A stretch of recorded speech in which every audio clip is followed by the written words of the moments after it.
up, Kevin. All right, Kevin. It's hot in here. All right, good afternoon, everybody.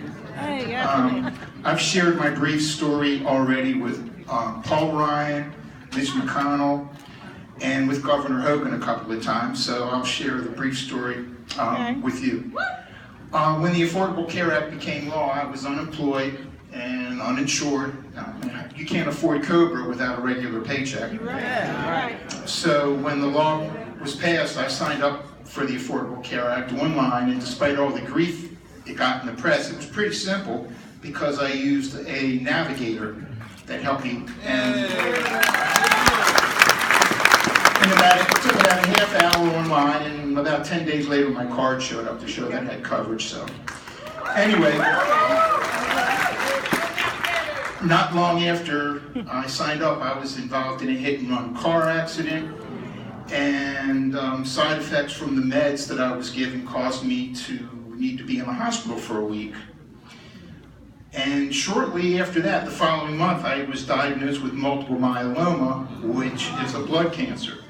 But thanks to the great care that I was getting at Johns Hopkins, I'm alive and feeling good. And thank you, President Obama.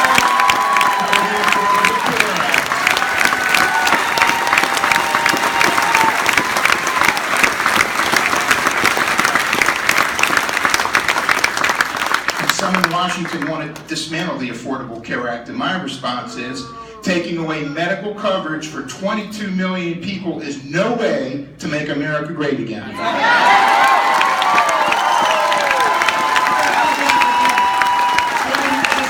ladies and gentlemen, when you call one of those people in other states to contact the senators, tell them Kevin's story, tell them Ulla's story. Like I said before, some great things happened on November 8th, and one of them was the election of Jamie Raskin to Congress. It's going to be a wonderful public campaign. Hello, Maryland!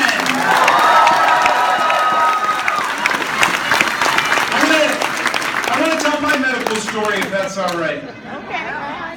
Because I had the good fortune when I was in the Senate to be the floor leader for marriage equality in Maryland.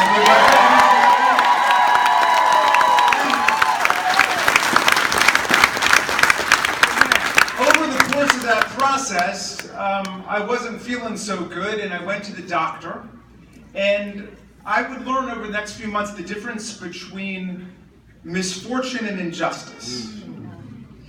Because if you wake up one day and you love your job, you love two jobs that you have, and you love your constituents, and you love your state, and you love your family, and a doctor tells you that you've got stage 3 colon cancer, it can happen to anybody. It can happen to everybody. And we should never forget that it happens to our people every single day, which is why we're Democrats, because it does. And because I had health insurance, and I had good doctors at Anne Arundel Medical Center, and I was able to do my chemotherapy there. I was able to continue leading the floor fight for marriage equality with my friend, the great Rich Madalino, who's here today.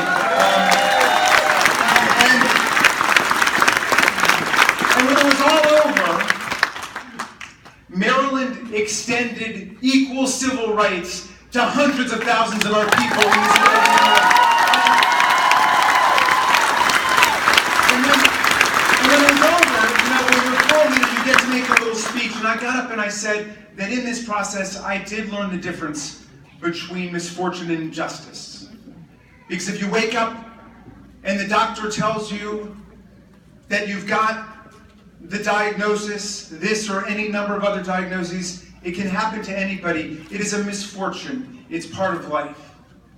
But if you can't get covered on health care because you're married to the wrong person, or you can't get covered on health care because you're unemployed, or you can't get covered on health care because you're poor and the richest society in the history of mankind has refused to extend health care to you, that's not a misfortune, that's an injustice. Because we can do something about that.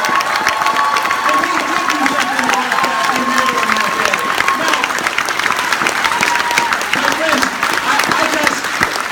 I just started a new job 2 weeks ago.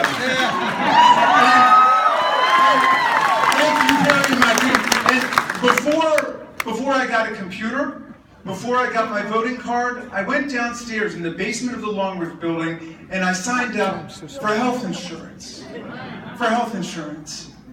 Because I get that as part of my new job as a member of the U.S. House of Representatives. And there were other people in line behind me, and I thought, these people are seriously not going to be coming in here, signing up for health insurance at the expense of the American people through the Affordable Care Act, and turn around and vote to deny 22 million Americans health insurance.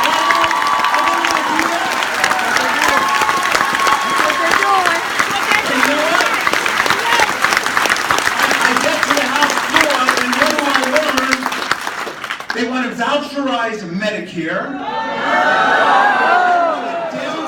Medicaid. They want to attack Planned Parenthood. And they want to dismantle the Affordable Care Act. Are we going to let them do that? You know, we're here all as good Democrats, but I wish there were some Republicans with us. But in a spirit of bipartisanship, I do want to invoke our last great Republican president, Abraham Lincoln, who spoke of government of the people, by the people, and for the people. Yes. We need health care of the people, by the people, and for the people, for everybody. Yes. That's what we need in this country. Yes. Health care for everyone. Now, I want to say this for Donald Trump, who I may well be voting to impeach. Yes.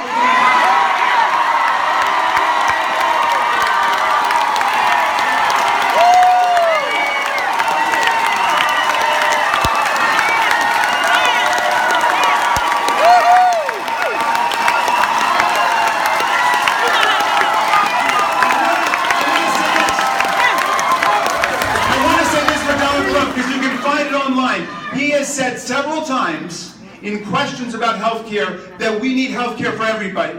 Look it up, I'm not kidding you. He has said we need a universal plan. Now look, he campaigned as William Jennings Bryan. He is governing as William McKinley. Okay?